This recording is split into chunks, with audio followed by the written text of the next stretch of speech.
할렐루야, 반갑습니다. 수요 예배 오신 모든 성도님들 환영하고 축복합니다. 성도님들 많이 있지는 않지만 좌우 앞뒤로 인사하도록 하겠습니다. 사랑하고 축복합니다. 오늘은 제가 약속하시는 하나님이라는 말씀 가지고 말씀 나누도록 하겠습니다. 성도님들 혹시 아이들을 양육하면서 아이들의 입장에서 가장 좋지 않은 부모, 그리고 가장 좋지 않은 양육 태도를 지닌 부모의 모습이 어떤 모습인지 아십니까? 많은 부모님들이 있겠지만 잔소리하는 부모님, 차별하는 부모님, 혹은 자신의 감정적인 부분들을 아이들에게 쏟아내는 그런 부모님들이 있을 수 있습니다. 여튼 여러 가지 모습들이 있지만 전문가들이 말하기는, 물론 또 전문가들마다 약간의 기준은 다르지만, 제가 상담을 하는 입장에서 상담 심리학자들이 말하는, 그 전문가들이 말하는 기준에서는 삶의 행동과 생각과 사고에서 아이를 양육하는 그 태도에서 일관성이 없는 부모가 아이들이 가장 혼란을 많이 느낀다고 합니다. 이처럼 부모님께서 아이들을 대하는 그 양육의 태도가 일관성이 없고, 부모님의 감정과 그리고 순간의 기분에 따라서 아이를 대하고 양육할 때 아이들은 심리적 혼란 및 그 다음에 애착 손상, 이런 것들을 경험한다고, 그리고 많이 느낀다고 합니다. 그런 면에서 볼 때 아이들이 부모님들에게 실망을 가장 많이 느낄 때가 언제인지 아십니까? 어떠한 약속을 하고 말을 하고 지키지 않을 때 아이들은 가장 실망하고, 또 그 실망을 넘어서 때로는 좌절하는 그런 경험들을 한다고 합니다. 물론 저도 이제 조금씩 부모님의 마음이 이해가 되어가는 그 나이에 조금 더 있는 것 같습니다. 자녀의 입장보다는 이제 실제로도 곧 부모가 되고 부모님을 이해하는 그 나이에, 그 입장에 되기도 하고, 그래서 모든 상황들을 아이의 입장에서도 이해하는 부분도 있고 자녀의 입장에서도 이해하는 부분도 있지만, 이제는 좀 더 제가 부모님의 입장에서 아이들을 바라보고 이해하는 그런 나이가 되어가고 있습니다. 물론 여기에는 제가 늘 말하지만, 여기에는 저희 로뎀교회 성도님들 가운데는 그런 분들이 없지만, 몇몇 채 부모님들은 떼쓰는 아이들을 달래기 위해서, 소위 말하는 고집을 꺾기 위해서, 그리고 혹은 그 순간을 모면하기 위해서 너무 쉽게 약속을 하는 경우들이 있습니다. 예를 들면 저도 저희 부모님이 가끔씩은 그랬던 것 같은데, 다음 주에 오늘 비가 오니까, 특히 오늘 비가 오니까 다음 주에 에버랜드 롯데월드에 데리고 갈게, 이번 주 돌아오는 토요일에 데리고 갈게, 안 그러면 다음에 마트에 왔을 때 저거 꼭 사줄게 라고 이야기하는 경우 많이 있습니다. 물론 이제는 이렇게 말할 수밖에 없고 거절할 수밖에 없었던 그 부모님의 마음이 좀 더 이해가 되지만, 제가 성장할 때도 그렇고 지금의 아이들도 그렇고 몇 번의 약속을 거절당한 아이들은 부모님에 대한 신뢰가 그리고 믿음이 없어지게 된다는 것입니다. 이렇듯 우리 육신의 부모는, 그리고 그 자녀들에게 한 약속을 상황과 그리고 환경과 마음의 변화로 인해서 어기고 못 지킬 때가 있지만, 그러나 한 번 하신 약속은 절대로 바꾸지 않으시며 변경하지 않으시고 반드시 지키는 분이 계십니다. 네, 바로 우리 영적인 아버지 되시는 하나님이십니다. 즉 오늘의 말씀은 하나님께서 이스라엘의 조상인 아브라함과 그리고 야곱에게 하신 그 약속을 미가 선지자가 다시 한번 그 약속을 언급하면서 지키시며, 이 약속의 말씀은 오늘을 살아가는 우리에게도 지금 동일하게 이루어지고 미가 선지자는 이 말씀을 선포하고 있다는 것입니다. 그럼 오늘의 말씀을 좀 살펴볼 건데, 오늘 본문의 말씀에서 미가 선지자는 마지막으로 하나님께서 이스라엘 민족에게, 그리고 그의 조상이었던 아브라함과 야곱에게 하셨던 그 약속을 다시 한번 되새겨주고 있습니다. 또한 하나님께서 다시 한번 이스라엘을 용서하여 주실 것을 약속하고 있습니다. 먼저 오늘 말씀 14절을 조금 살펴보려고 하는데, 제가 본문의 말씀을 보니까 조금 어렵더라고요. 좀 어려워서 어려운 말로 기록되어져 있는데, 성경의 말씀이 다 어려운데 특히 또 선지자 말씀들이 좀 비유도 많고 해서 많이 어렵더라고요. 그래서 제가 다시 영어 성경이나 현대어 성경으로 살펴보는데, 좀 현대어 성경들이 좀 많이 와닿았습니다. 현대어 성경은 어떻게 말씀하고 있냐면 14절을, 하나님께서는 이스라엘 민족에게 다시 한번 양떼의 이스라엘 민족 그 양떼의 목자가 되어서 바산과 길르앗 지역으로 인도하여 주신다라고 말씀하고 계십니다. 그러면 이 바산과 길르앗 지역은 어디냐면 요단강에서 동편 지역, 요단강 동편 지역, 지금의 팔레스타인 지역, 그러니까 서편이 아니라 동편 지역에 있다고 합니다. 지금 헷갈립니다 제가. 죄송합니다. 제가 이렇게 넘어와서 이렇게 요단을 이렇게 넘으니까 사모님이 정정해 주셔갖고 제가 좌우 구분이 한 번씩 안 될 때가 있거든요. 그래서 제가 말씀드리면서도 동편이죠. 서편이 아니라 동편에 있습니다. 요단강 동편에 비옥한 초원지대로서 지금의 팔레스타인 지역에 있습니다. 그리고 그 하나님께서 그 이스라엘 민족을 그 팔레스타인 그 길르앗과 바산 지역에 그 비옥한 그 땅에 두시면서 목자가 양들에게 풍성하게 그 꼴을 먹여 주시는 것처럼 다시 한번 이스라엘에게 그 땅을 너희에게 선물하고 너희 그 땅을, 이스라엘 그 땅을 회복해 하시겠다. 그리고 너희가 다시 그 풍요로운 땅에서 삶을 살 수 있도록 내가 다시 한번 약속하겠다라는 그 말씀을 하고 계십니다. 그리고 여기서 또 한 가지 더 미가 선지자가 이스라엘 민족에게 말하는 것은 자신들의 조상들이 경험했던 그 옛날의 그 사건, 출애굽의 사건을 다시 기억나게 하고 있습니다.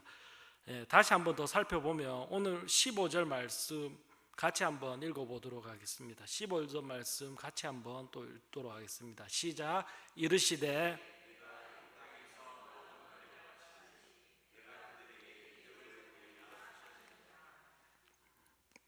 아멘. 15절 말씀에서, 방금 읽은 15절 말씀에서 하나님은 이스라엘 민족에게 너희들이 애굽 땅에서 나올 때 모세를 통해 이스라엘에게 보여주었던 그 하나님의 이적을 기억하라고 명령하고 있습니다. 이스라엘 민족을 향한 미가 선지자의 선포는 이스라엘 백성이 출애굽하는 동안 하나님께서 행하신 그 10가지 재앙, 그리고 10가지 재앙을 통해서 하나님이 그 현현하신 그 모습들, 그리고 그 출애굽을 하는 가정 중에서 만났던 그 어려움들, 애굽을 탈출하는 동안 홍해 앞에 다다랐을 때 그 바다가 갈라졌던 그 사건, 그리고 강야 생활을 할 때 반석에서 물을 내어주시고 또한 만나와 메추라기를 내려주심을 통해서 하나님께서 그 이스라엘 민족에게 현현하시고 나타나시고 보여주셨던 그 놀라운 역사와 이적들을 기억하라고 미가 선지자는 이야기하고 있습니다. 즉 미가 선지자는 이스라엘 민족, 너희들은 하나님께서 택하신 민족이다. 그리고 하나님께서는 너희들의 조상이었던 그 아브라함과 야곱을 통해 하셨던 그 약속을 끝까지 지키시는 분이시라는 것을 기억하라고 말하고 있습니다. 기억하라는 그 명령을 내리고 있습니다. 이스라엘을 향한 미가 선지자의 선포는, 말씀의 선포는 이스라엘의 그 민족의 정체성을 일깨워주는 것이었으며, 여전히 하나님께서는 이스라엘 민족 너희와 함께 하신다라는 그 언약을 기억시켜 주고 있습니다.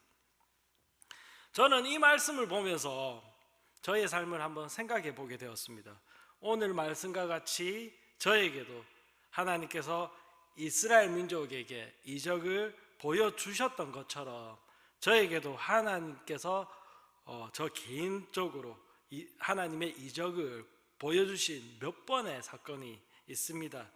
물론 이러한 사건들이 저에게는 우리가 흔히 고백하는, 흔히 말하는 간증의 사건이 될 수도 있지만, 제가 성경을 공부하고 또 신학을 공부한 다음에는 이후 성령 하나님께서는 제가 경험했던 그러한 일들을 성경의 말씀을 통해서 제가 다시 잘 해석할 수 있도록, 잘 정리할 수 있도록 지혜를 더하여 주셨습니다.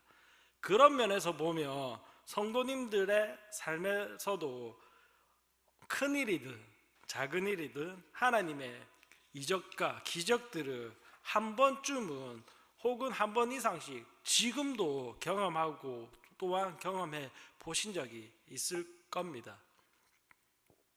이러한 하나님의 약속의 말씀을 보면서 제가 들었던 마음이 하나 있습니다. 제가 어제 담임 목사님과 그리고 저희 사역자들과 원장로님과 함께 홍강석 장로님의 면회를 다녀왔습니다.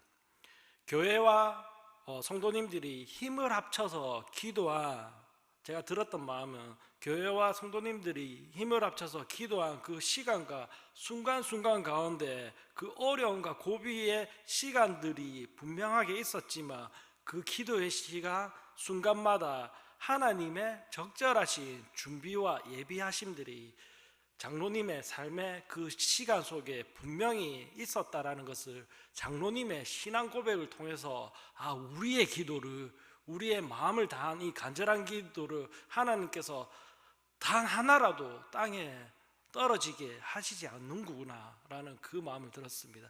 우리의 기도했던 그 기도의 제목들이 장로님의 간증을 통해 들었을 때 하나님께서 장로님을 통해서 그리고 우리 교회에게 하나님의 일들을, 역사들을 보여주고 있구나라는 그런 생각들을, 그런 마음들을 가지게 되었습니다. 물론 우리가 좀 더 빠른 회복을 위해서 기도해야 될 것입니다. 뿐만 아니라 우리 김태웅 집사님의 그 회복을 위해서도 우리 교회가 함께 또 기도해야 될 것입니다. 그렇게 기도할 때 하나님께서는 놀랍도록 우리의 기도를 들어주시고 성령 하나님을 통해서 역사하여 주신다는 것을 몸으로 체험하고 몸으로 배우고 있는 제가 되고 또 우리 교회 성도님들이 되기를 소원합니다.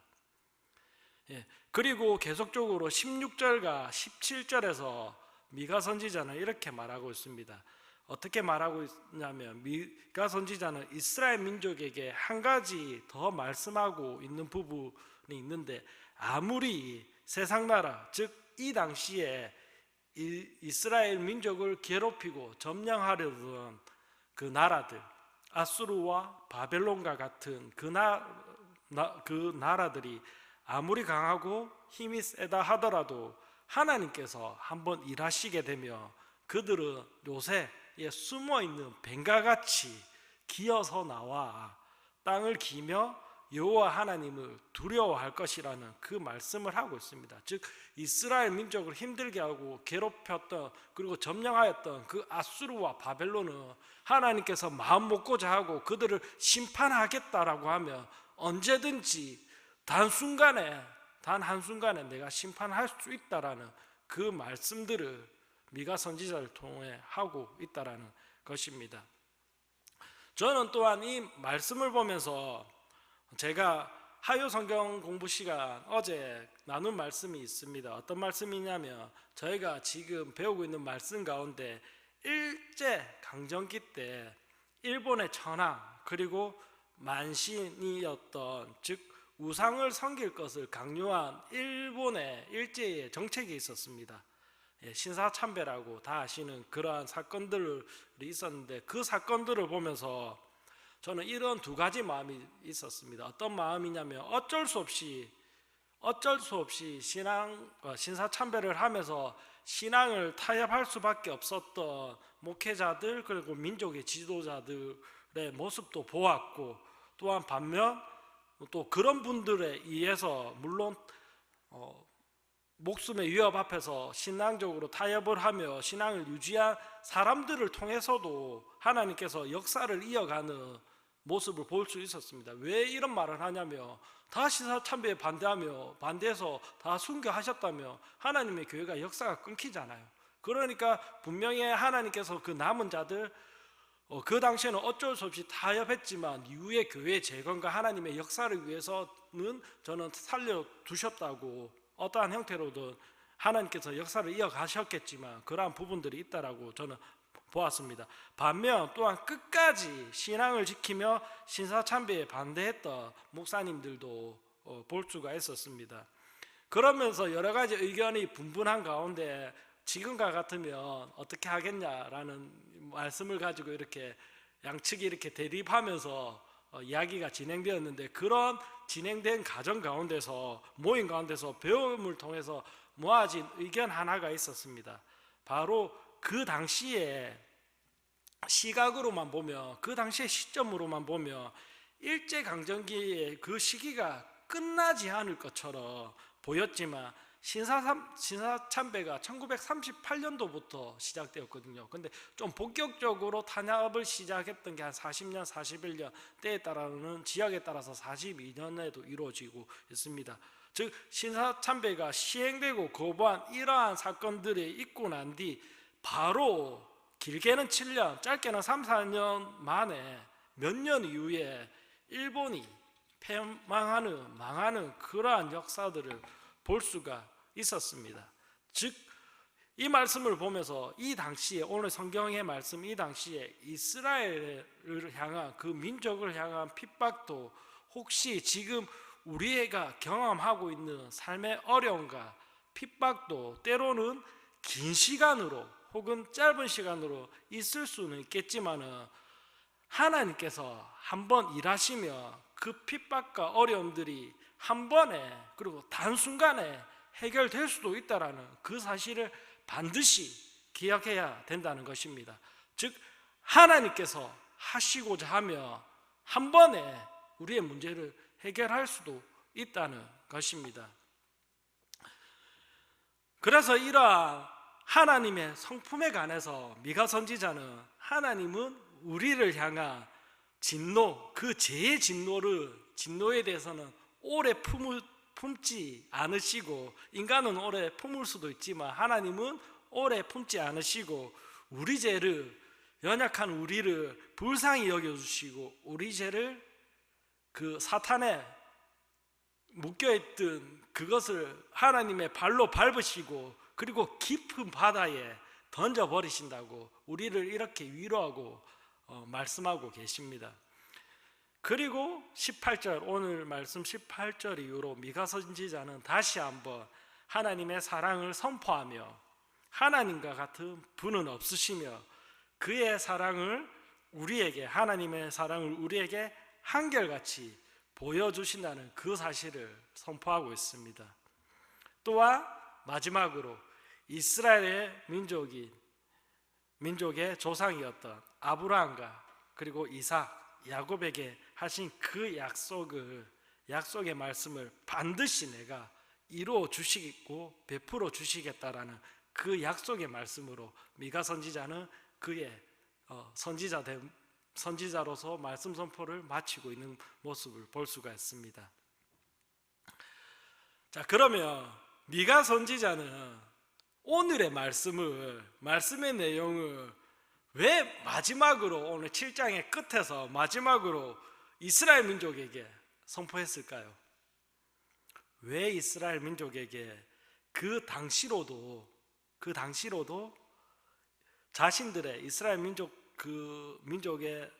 민족의 역사, 그 역사의 1000년 전, 그러니까 약 1000년 전의 역사, 미가 선지자가 BC 600년도, 700년도에 활동을 하거든요. 700년도에. 근데 그 1000년 전의 역사였던 모세의 역사를 언급하면서 소환하면서 이렇게 말씀하셨을까요? 그러니까 쉽게 이야기해서 제가 지금 2000년도, 2024년도를 이야기하면서 1000년 전에 고려시대 때 이런 일이 있었어 라고 하고 있는 그러한 말씀이거든요. 왜 미가 선지자는 자신의 역사였던 그 1000년 전의 말씀을 다시 가지고 왔을까요? 많은 성경학자들이, 역사학자들의 기록도 그렇고 제가 생각하기에도 그렇고, 미가 선지자는 이스라엘 민족들에게 그들의 역사 가운데 가장 찬란했고 가장 화려했고 그리고 가장 강력하게 하나님의 은혜와 임재가 임했던 그 사건과 그 시기를 소환하면서 이스라엘 민족이 너희는 하나님께서 선택하신 그 선민이라는, 하나님께서 선택한 민족이라는 그 사실들을 다시 알려주고 싶었습니다.